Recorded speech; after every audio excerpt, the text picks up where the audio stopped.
إن الحمد لله نحمده ونستعينه ونستغفره ونعوذ بالله من سيئات أعمالنا ومن شرور أنفسنا من يهده الله فلا مضل له ومن يضلل فلا هادي له وأشهد أن لا إله إلا الله وحده لا شريك له وأشهد أن محمدا عبده ورسوله أما بعد فإن أصدق الحديث كتاب الله وخير الهدي هدي محمد صلى الله عليه وسلم وشر الأمور محدثاتها وكل محدثة بدعة وكل بدعة ضلالة وكل ضلالة في النار أما بعد حياكم الله أيها الأحبة.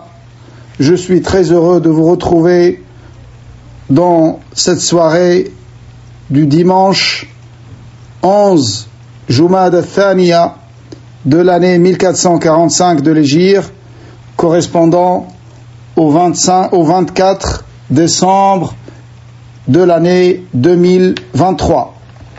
Je suis très heureux de vous retrouver dans le cadre de ce séminaire d'hiver de l'année 2023, organisé par nos frères du centre Al-Furqan. Qu'Allah les récompense pour leurs efforts dans la propagation de la Sunna et qu'Allah leur permette de continuer dans ce projet à travers lequel ils propagent At-Tawhid et la vérité.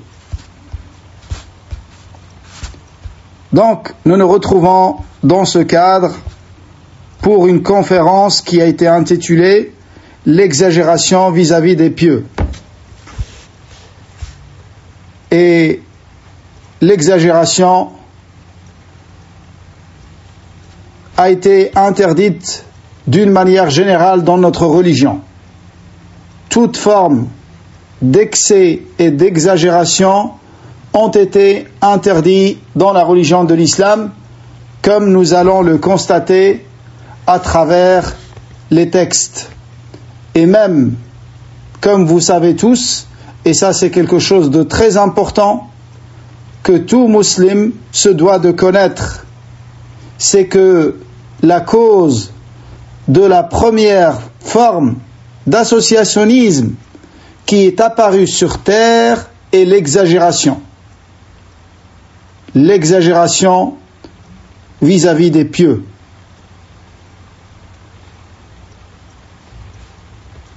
Comme ceci a été rapporté de Abdullah ibn Abbas, qu'Allah les agrée, il a dit, il y avait entre Nuh et Adam 10 siècles. Tous étaient sur la législation de vérité. Et après, ils se sont divisés et Allah a envoyé les prophètes comme avertisseurs et annonciateurs de bonnes nouvelles. Et il a dit également au sujet de la parole d'Allah, وَقَالُوا لَا تَذَرُنَّ آلِهَتَكُمْ وَلَا تَذَرُنَّ وَدًّا وَلَا سُوَاعًا وَلَا يَغُوثَ وَيَعُوقَ وَنَسْرًا. Dans Sourate Nuh, dans le sens approximatif, ils ont dit, n'abandonnez jamais vos divinités et n'abandonnez jamais Wad et Suwa' et Yaghouth et Ya'ouq et Nasr. Il a dit rahimahullah et radiyallahu anhu, asma'u rijalin salihin min qawmi Nuh falamma halaku awha ash-shaytanu ila qawmihim أن انصبوا إلى مجالسهم التي كانوا يجلسون أنصابا وسموها بأسمائهم ففعلوا فلم تعبد حتى إذا هلك أولئك وتنسخ العلم عبدت. أخرجه الإمام البخاري. Donc ça a été rapporté par l'imam al-Bukhari que Ibn Abbas radiyallahu anhuma a dit que ces 5 noms qui sont cités dans le verset de Sourate Nuh sont les noms de 5 hommes pieux du peuple de Nuh. Quand ils sont décédés, Ash-Shaytan a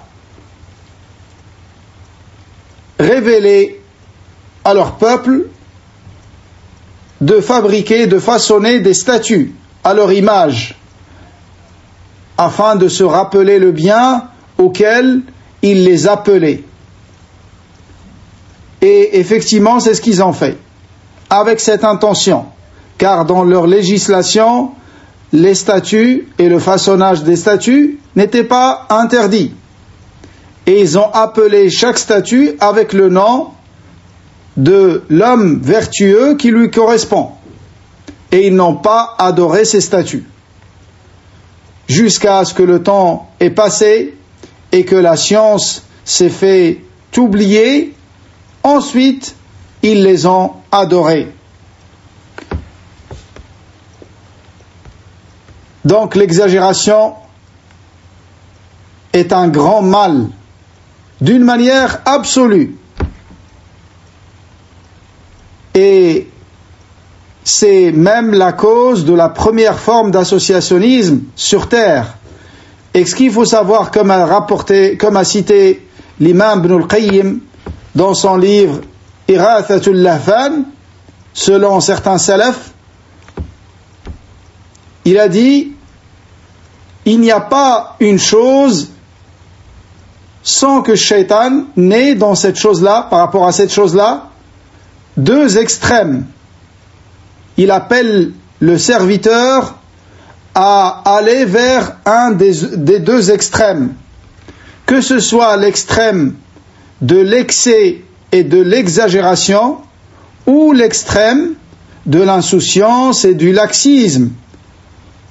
Et il ne soucie point vers quel extrême le serviteur dévie. L'essentiel pour le shaitan, c'est que le serviteur s'éloigne du juste milieu. Le juste milieu, c'est la religion qu'Allah a révélée. Ça, c'est le juste milieu. C'est la religion telle qu'elle a été révélée, dans son authenticité et dans sa beauté.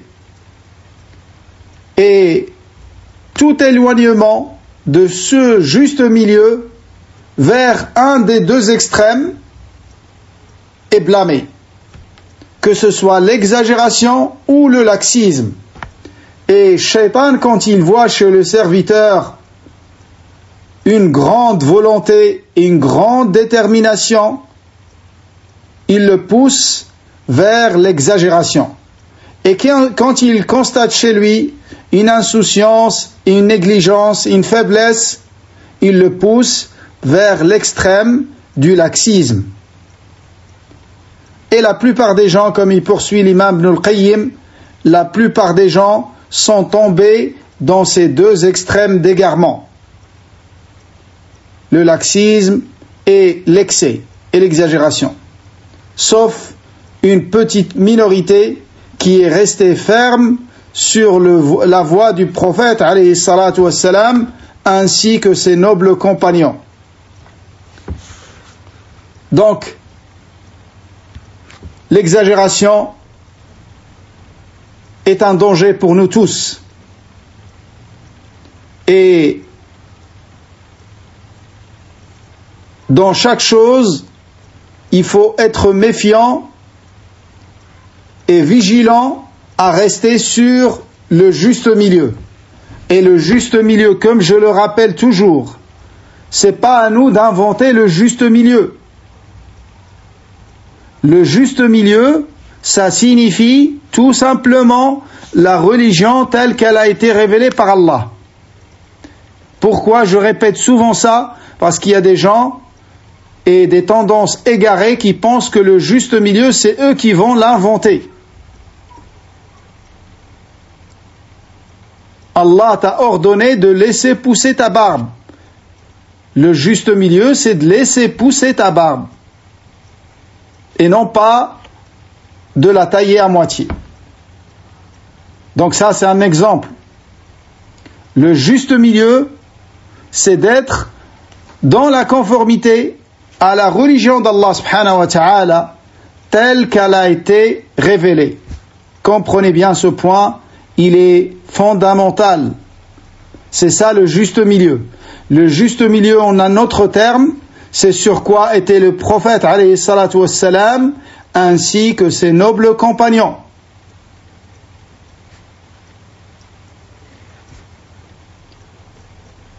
Donc, dans chaque affaire, il faut être vigilant, à être dans ce juste milieu, et à s'écarter de l'exagération et du laxisme vis-à-vis des savants. Également, il faut être dans ce juste milieu, dans le respect, dans l'amour des hommes de science, défendre leur honneur et réfuter les fausses accusations qui leur sont adressées sans fondement. Ça fait partie du juste milieu. Les dénigrer et les critiquer à tort et sans fondement, ça c'est un éloignement du juste milieu. Comme le fait de leur donner le même statut que les prophètes et croire en leur infaillibilité, ça c'est une sortie du juste milieu.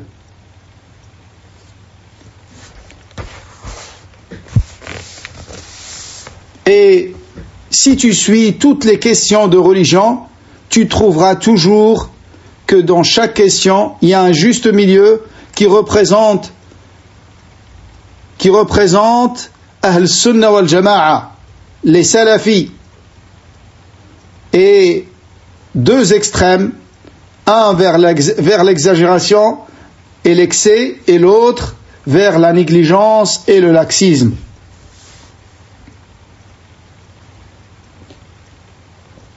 Et par rapport à l'exagération qui concerne notre conférence, c'est une exagération particulière, une exagération qui concerne les vertueux et les pieux.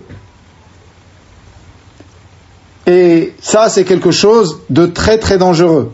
Comme on a vu, c'est la cause de la première forme de mécréance qui est apparue sur terre. Depuis Adam alayhi salam jusqu'à Nuh, il n'y a pas eu une seule forme de shirk. Il y a eu des grands péchés, mais ils étaient tous sur l'unicité d'Allah subhanahu wa ta'ala. Et la première forme de shirk qui est apparue sur terre est apparue dans le peuple de Nuh alayhi salam.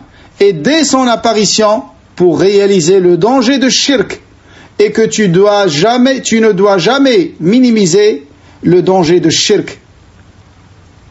Tant que tu es vivant, tu dois toujours apprendre tawhid et être en garde contre shirk.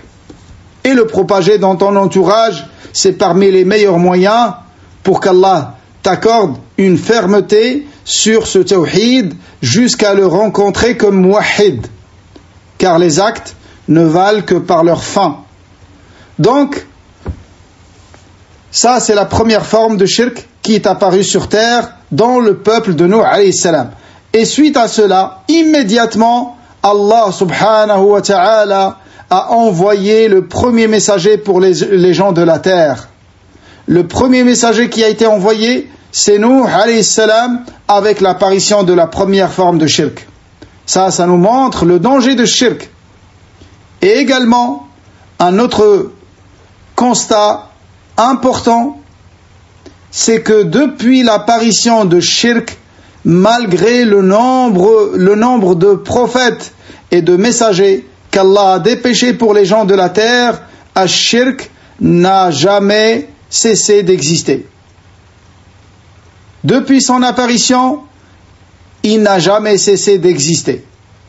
Il continuera jusqu'à la fin des temps. C'est pour ça, comme ils disent, prévenir vaut mieux que de guérir.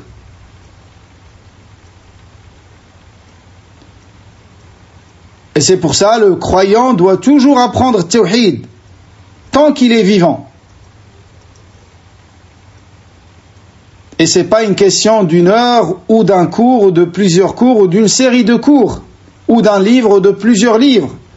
C'est une question de vie. Vivre sur l'unicité d'Allah, pratiquer l'unicité d'Allah dans toute sa vie et dans tous ces domaines et rester constant sur cela jusqu'à rencontrer Allah subhanahu wa ta'ala. Allah subhanahu wa ta'ala dit au sujet de l'exagération: Ya ayyuhalladhina ya ahlal kitabi la taghlu fi dinikum, dans le sens approximatif, aux gens du livre. Ceux qui sont désignés, ce sont les juifs et les chrétiens. N'exagérez pas dans votre religion. N'exagérez pas dans votre religion. C'est-à-dire, ne dépassez pas ce que Allah vous a déterminé et ne transgressez pas les limites d'Allah subhanahu wa ta'ala, comme élever la créature au-dessus de son statut. Et l'exagération était très répandue chez les chrétiens, notamment au sujet de Jésus, au point où ils l'ont divinisé. Ils l'ont divinisé. Et l'autre extrême était présent chez les Juifs. Le laxisme et la négligence et le dénigrement de Jésus, et ils l'ont accusé par des accusations sans aucun fondement. Et le juste milieu, c'est la position de l'islam. Jésus est un prophète et messager d'Allah parmi les 5 meilleurs messagers qu'Allah a envoyés pour les gens de la terre, qui est né d'une façon miraculeuse. Il est né d'une mère uniquement, sans père.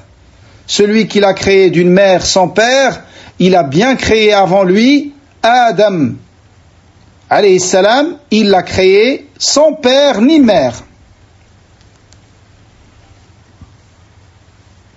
Et c'est un prophète d'Allah qui a appelé les gens à l'adoration d'Allah seul, sans rien lui associer.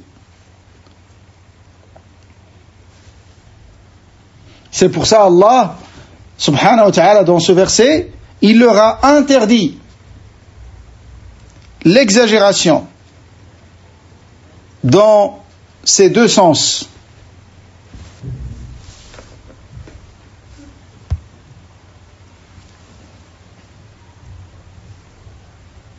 Également, Allah subhanahu wa ta'ala dit, en s'adressant à son noble prophète, alayhi salatu wassalam, il a dit: فاستقم كما أمرت ومن تاب معك ولا تطغوا إنه بما تعملون بصير.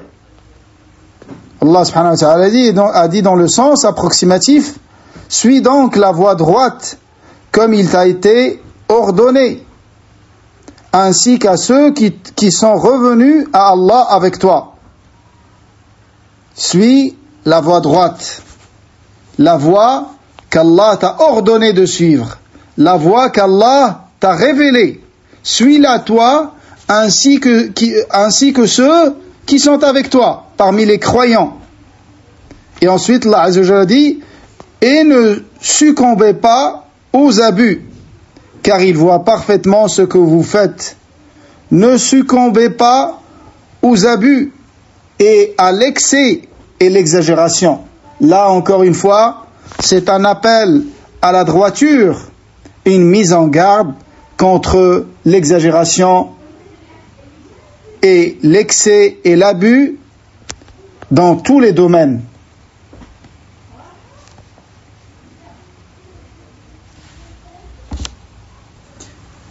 Et au sujet des 5 hommes du peuple de Nuh alayhi salam qui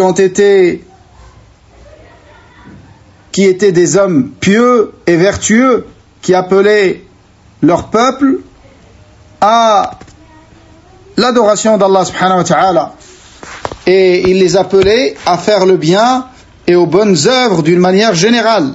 Après leur mort, regardez les ruses de Shaitan et les stratagèmes de Shaitan. Et toute adoration vouée à autre qu'Allah, c'est une adoration de Shaitan. Comprenez bien ça. Toute adoration vouée à autre qu'Allah subhanahu wa ta'ala, c'est une adoration de Shaitan. car c'est lui qui l'a ordonné. Regardez comment il va avec cette ruse, comment il va les faire tomber dans l'associationnisme et dans la grande mécréance. Il a commencé avec une bonne intention. C'est pour ça la bonne intention à elle seule ne suffit pas. En plus de la bonne intention, il faut la clairvoyance et la lumière de la science. Et les sentiments sont demandés dans notre religion, mais il faut les cadrer avec le cadre de la législation.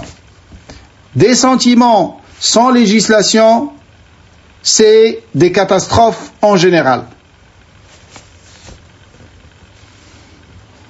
Donc, dans un premier temps, il leur a ordonné de construire des statues, une chose qui était autorisée dans leur législation et qui est interdite dans la nôtre, la plus parfaite des législations d'Allah subhanahu wa ta'ala, qui a fermé toutes les portes du mal. Qui a fermé toutes les portes du mal. Donc, il les a appelés à construire ces statues, pour se rappeler le bien auquel il les appelait. Et dans certains récits, ils les ont gardés dehors. Ensuite, il leur a dit de les protéger à l'abri. Et c'est ce qu'ils ont fait. Et petit à petit, étape par étape, jusqu'à ce que ceux qui ont construit ces statues avec une bonne intention sont disparus, est venu d'autres générations après eux. Et ça démontre que Shaitan peut patienter jusqu'à atteindre son objectif.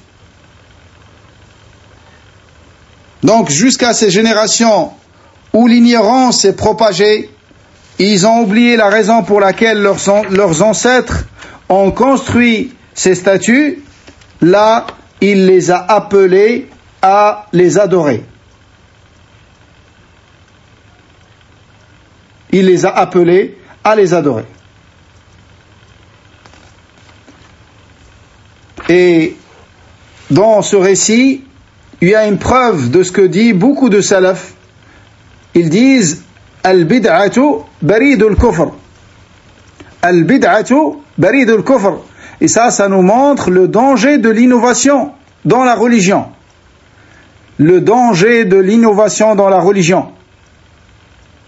L'innovation que certains minimisent. Ce n'est que du bien. Regardez vers quoi mène l'innovation. Et les innovations, quand elles apparaissent petites. Et elles ne cessent de grandir et de se propager jusqu'à ce que ça devient une religion. Et jusqu'à arriver jusqu'à la mécréance. Wal'iyadhu billah. Comme ici. Donc, ils disent Al-bid'atu baridul kufr. L'innovation est le moyen de la mécréance. Donc ça a commencé par façonner des statues avec une bonne intention et ça a fini par la première forme d'associationnisme sur terre qui n'a jamais disparu par la suite. Qui n'a jamais disparu par la suite.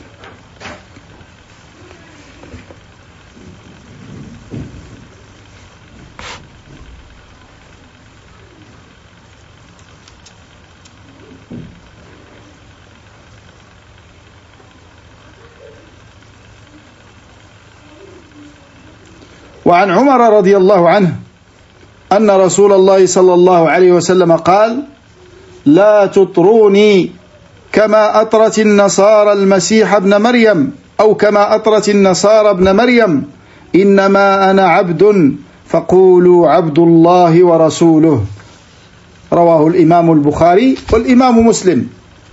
Donc également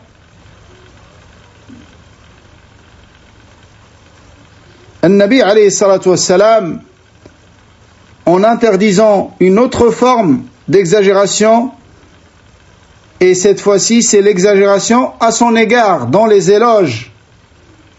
L'exagération à son égard dans les éloges. il nous a mis en garde contre cela en disant dans ce hadith de Omar radiallahu anhu, rapporté dans les deux authentiques, le prophète alayhi salatu wassalam a dit: n'exagérez pas dans mes éloges comme c'était le cas des chrétiens concernant Isa, fils de Maryam. Je ne suis qu'un serviteur, dites par conséquent serviteur et messager d'Allah.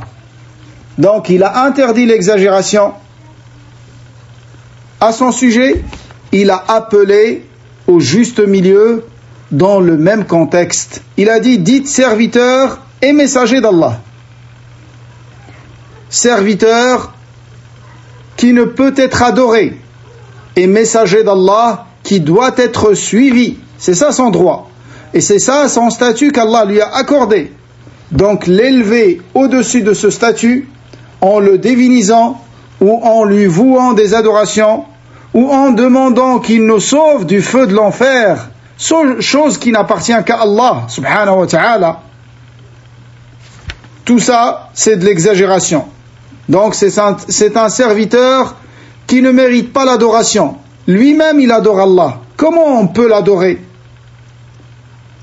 Mais par contre c'est un messager d'Allah qu'on doit suivre et ne rien inventer dans sa religion qui n'a pas permis, comme il nous l'a orienté dans plusieurs textes.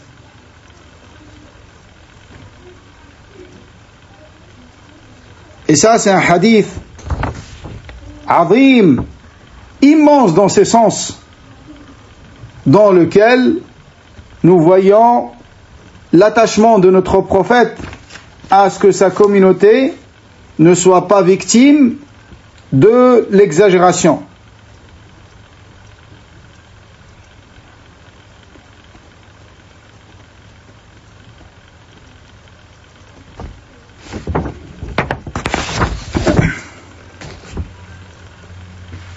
Et en revenant à cette première forme d'associationnisme qui est apparue dans la péninsule arabique, on a vu la première forme d'associationnisme qui est apparue dans le peuple de Nuh, qui est apparu sur terre d'une manière absolue.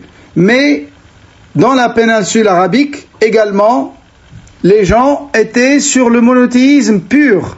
Ils étaient sur la religion d'Ibrahim alayhi salam. Les Arabes étaient sur la religion d'Ibrahim.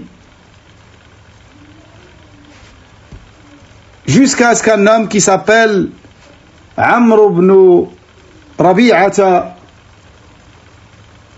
et qu'on appelle également Amr ibn Luhay al-Khuza'i, cet homme que le prophète alayhi salatu wassalam a vu dans le feu de l'enfer, il l'a vu traîner ses tripes, wal'iyadhu billah, qui sortaient de son ventre tellement il était dans un châtiment douloureux et atroce. Amr ibn Luhay al-Khuza'i avait un compagnon parmi le djinn, et ça c'était quelque chose de courant à l'époque, avant l'envoi du prophète alayhi salatu wassalam. Beaucoup de personnes avaient des compagnons parmi le djinn qui discutaient avec eux, qui leur parlaient, qui leur disaient des choses. Et Amr ibn Luhay faisait partie de ces hommes-là. Il avait un djinn, un compagnon djinn. Un jour, il est venu le voir, il l'a appelé par son surnom, il lui a dit « Ajib Aba Thumama ». C'est le surnom de Amr ibn Luhay. Et il lui a dit « Wadkhul bila malama » et rentre sans que tu sois blâmé. Et il lui a demandé d'aller vers la ville de Jeddah, qui est encore connue aujourd'hui en Arabie Saoudite. Il lui a dit, tu trouveras dans cette ville des idoles et des statues préparées. Ramène-les vers la région de Tihama. Thumma awridha Tihama. Et ne crains rien. Et ensuite, il lui a dit, et appelle les Arabes à les adorer. Il est parti effectivement, il a trouvé les statues de ces 5 hommes qu'on a vus tout à l'heure, Waddan wa Suwa'an wa Yaghutha wa Ya'uqa wa Nasra. Et c'est les statues qui ont été adorées dans le peuple de Nuh, alayhi salam. Il les a ramenés vers la péninsule arabique et c'était le début de l'éloignement du tawhid. Donc, c'est l'homme, le premier qui a changé la religion des Arabes, comme c'est rapporté de Nabi alayhi salatu wassalam. Awwalu man baddala din al-Arab. Les Arabes étaient sur la religion de Ibrahim alayhi salam. Ils étaient sur le monothéisme. Jusqu'à ce que cet homme a eu cette idée, avec l'intuition de son shaitan, à ramener des idoles pour qu'ils soient vénérés par les Arabes dans la péninsule arabique.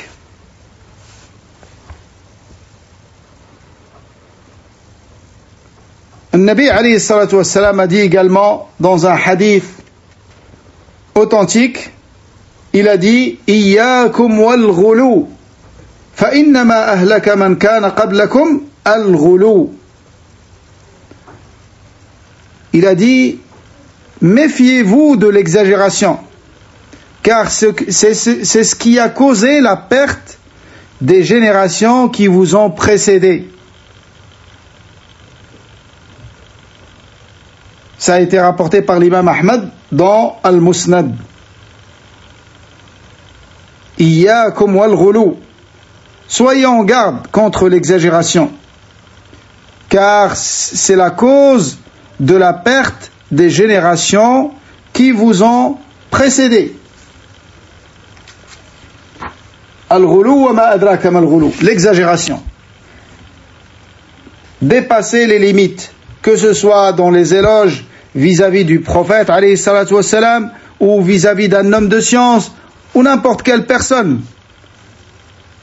Car l'exagération et le dépassement de ce qui est autorisé, ça fait tomber dans le mensonge. Et ça mène vers d'autres égarements. Ça mène vers d'autres égarements. Et ce qui peut paraître étonnant, comme dit Cheikh l'Islam Mohammed ibn Abdul Wahhab, rahimahullah, c'est que les gens, ou plutôt Shaitan, embellit pour les gens l'exagération au sujet du prophète, alayhi salatu wassalam, notamment en faisant des chants ou en faisant des fêtes innovées qui n'ont aucun fondement dans la religion, et croire que ceci les rapproche d'Allah subhanahu wa ta'ala. Et ceci est le suivi du prophète alayhi salatu wassalam. Alors ce qui leur a été demandé dans le Coran et sur la bouche du prophète alayhi salatu wassalam, c'est tout simplement de suivre le Nabi alayhi salatu wassalam. Allah azza wa jalla dit قل إن كنتم تحبون الله فاتبعوني يحببكم الله ويغفر لكم والله غفور رحيم ويغفر لكم ذنوبكم والله غفور رحيم. Si vous prétendez suivre le prophète alayhi salatu wassalam, suivez-le. C'est ça le signe du vrai amour, et non pas d'inventer des choses dans sa religion.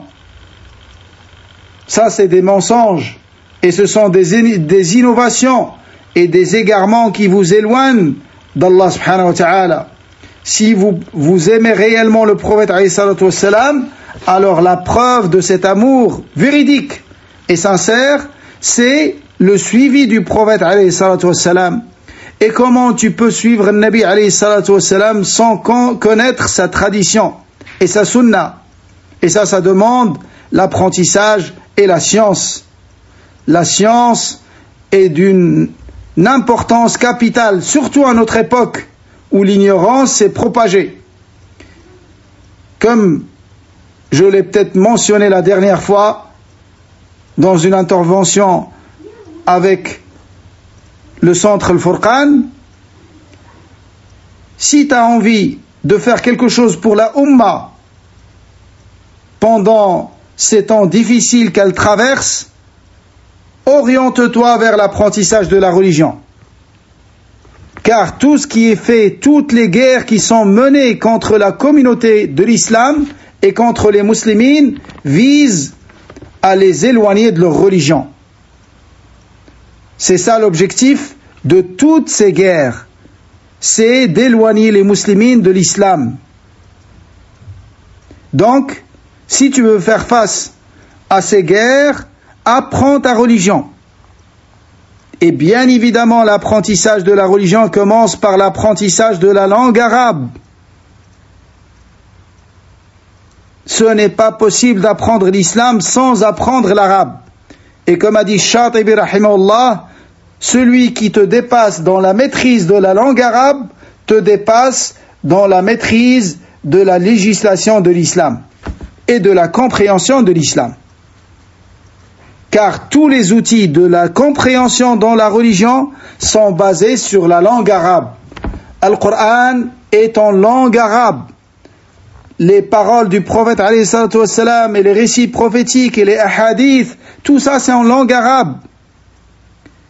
Les outils de la compréhension dans notre religion, tels que usul al-fiqh, tels que ulum al-hadith, tout ça c'est en langue arabe. C'est pour ça, la première étape pour apprendre ta religion, c'est de t'orienter vers l'apprentissage de la langue arabe. Et comme je dis toujours, ça ne suffit pas d'avoir des envies, ça ne suffit pas de faire des projets. Quand tu as compris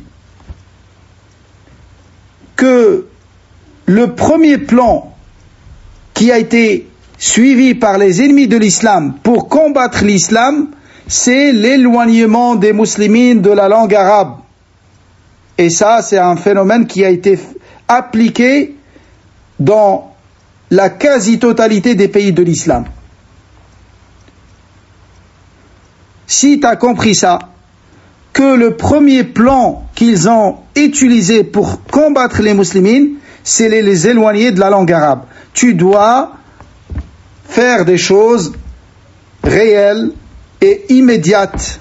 C'est pas j'attends d'avoir des vacances pour aller apprendre l'arabe. C'est primordial l'apprentissage de la langue arabe. Tu dois arrêter toute ta vie et t'orienter vers l'apprentissage de la langue arabe. Et ça va pas te prendre énormément de temps. L'apprentissage de la langue arabe, ça te prend 6 mois. Quelqu'un de motivé et d'assidu et de déterminé, en 6 mois, il arrive à avoir le niveau qui lui permet de suivre les cours des hommes de science en langue arabe. Il y en a qui arrivent avant cela. Donc, n'attends pas d'avoir des congés, n'attends pas de finir ton CDD. Ça, c'est immédiat pour toi et pour ta famille. Il faut qu'on réalise ça. Et ensuite, apprends ta religion. C'est la meilleure chose que tu puisses faire aujourd'hui pour ta communauté, pour notre umma, la umma de l'islam. Qu'Allah nous le facilite à tous et qu'Allah nous oriente vers ce qui est meilleur pour nous. Lakin, c'est pas toléré qu'un musulman qui connaît le manhaj salafi depuis 20 ans, depuis 15 ans, depuis 10 ans, il s'exprime dans son quotidien dans une autre langue que la langue arabe. C'est pas toléré. Et c'est très dangereux. Et c'est pour ça qu'on est toujours faible. Et c'est pour ça que notre communauté subit ce qu'elle subit aujourd'hui. Ce qui se passe aujourd'hui, il n'aurait jamais pu se passer avant, quand les musulmans étaient attachés à leur religion. Quand les musulmans étaient fiers de leur langue et de leur Coran et de leur prophète alayhi salatu wassalam. Notre religion combat toutes les formes d'exagération. Et le terrorisme qui est pratiqué par certains groupuscules aujourd'hui, des égarés, tels que le Khawarij Takfiriyin, est blâmé par l'islam et les musulmans avant qu'il soit blâmé par le kuffar. Et ça, ces égarements, s'ils servent quelqu'un, c'est bien les ennemis de l'islam. Et ça n'a jamais servi l'islam.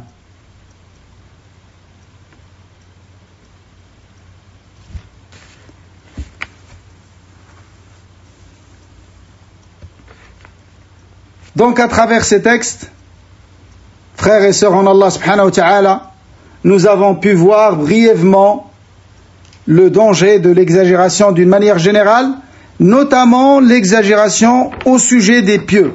Et cette exagération, elle peut se manifester sous différentes formes, notamment ce qu'on constate dans certains pays musulmans, la construction des mausolées et l'enterrement des pieux dans les mosquées, alors que dans l'islam, ils ne peuvent jamais se réunir une tombe et une mosquée. Et il n'est pas permis de faire salat dans une mosquée dans laquelle il y a une tombe. Également la construction de ces mausolées que les gens vénèrent et pour lesquels ils vouent des adorations. Ça commence par des innovations. Il vient, il adore Allah à côté de la tombe de l'homme pieux. Et avec le temps, ça finit par vouer l'adoration au mort lui-même. Et ça, c'est du grand associationnisme. Wal'iyadhu billah. C'est pour ça l'islam a interdit l'adoration d'Allah à côté des tombes. Il n'est pas légiféré de venir devant une tombe et de faire une adoration en croyant qu'elle est meilleure à côté de la tombe. C'est une innovation. Car on ne croit qu'une chose est méritoire en islam qu'avec des preuves. Ce qui a été légiféré à côté des tombes, que ce soit après avoir enterré un mort ou quand on visite les tombes pour nous rappeler l'au-delà et attendrir notre cœur et nous rappeler l'akhira et nous rappeler la mort, ce qui est légiféré pour nous, c'est d'invoquer Allah en faveur du mort. C'est d'invoquer Allah en faveur du mort. C'est pour ça, dans la visite des cimetières, il y a un intérêt pour le mort et un intérêt pour le vivant. Le vivant, il se rappelle la mort, il se rappelle l'au-delà. Il se rappelle ce que vaut réellement ce bas monde. Il sort de l'insouciance et de la distraction. Et l'intérêt pour le mort, c'est d'invoquer Allah en sa faveur. Et le Nabi alayhi salatu wassalam nous a informé que chez les gens du livre, il y avait ce forme d'exagération. L'adoration des tombes et l'enterrement des pieux dans les endroits d'adoration. Ça a déjà existé chez les chrétiens et les juifs. Il nous a mis en garde contre cela. Alayhi salatu wassalam. Et le Nabi alayhi salatu wassalam a demandé à Allah et l'a invoqué afin que les gens ne divinisent pas sa tombe et ne font pas de sa tombe un lieu d'adoration. Et effectivement, cette invocation a été exaucée. Et Allah subhanahu wa ta'ala a protégé la tombe de son prophète alayhi salatu wassalam de ces exagérations. Il l'a protégé subhanahu wa ta'ala. Il a protégé la tombe de son noble prophète alayhi salatu wassalam dans de très nombreux exemples qui concernent ce sujet. Voilà pour cette intervention. Je demande à Allah subhanahu wa ta'ala qu'elle me soit bénéfique à moi, le premier, ainsi qu'à mes frères et sœurs en Allah subhanahu wa ta'ala. Barakallahu fikum pour votre écoute. Wa jazakumullahu khayra. Et subhanakallahumma wa bihamdik. Nashhadu an la ilaha illa ant. Nastaghfiruka wa natubu ilayk. Wassalamu alaykum wa rahmatullahi wa barakatuh.